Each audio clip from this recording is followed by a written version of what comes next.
I would like you to recall for a moment the sound of your own inner voice, the one that speaks to you when you make a mistake, when you feel you've fallen short, when you look in the mirror.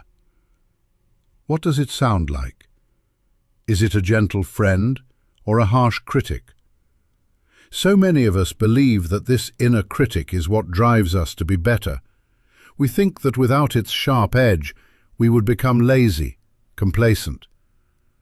But I want to suggest something different to you today.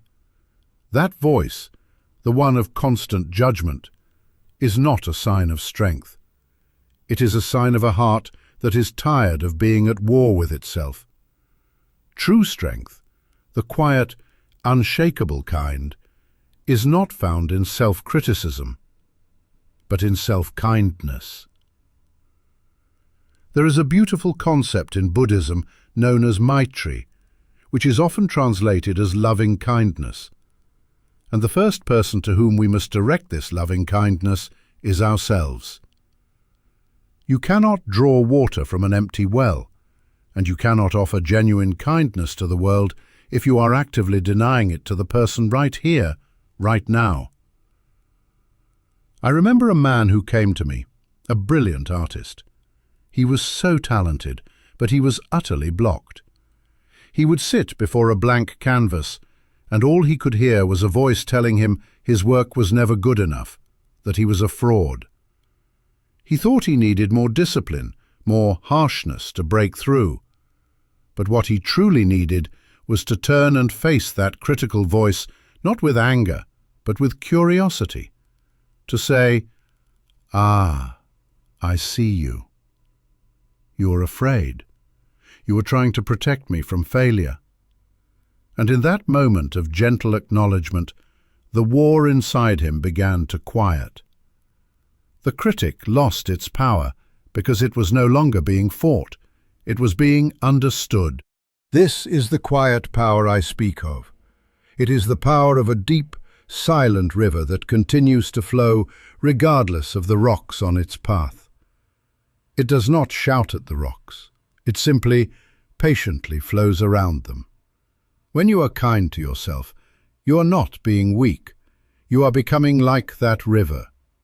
You are developing the resilience to flow through life's challenges without breaking. Imagine you have a precious, ancient ceramic cup, and it develops a crack. You have two choices. You can despise the crack, call the cup flawed and useless, and perhaps even throw it away. Or you can practice kintsugi, the art of repairing the crack with gold lacquer, understanding that the break is now a part of the cup's history, making it more unique, more beautiful, and even stronger than before.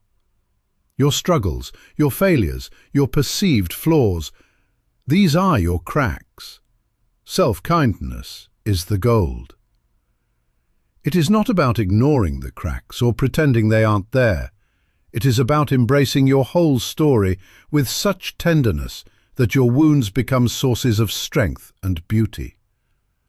This is how we heal, not by fighting our imperfections, but by integrating them with love. So, let me offer you a simple practice. Wherever you are, just take one gentle breath.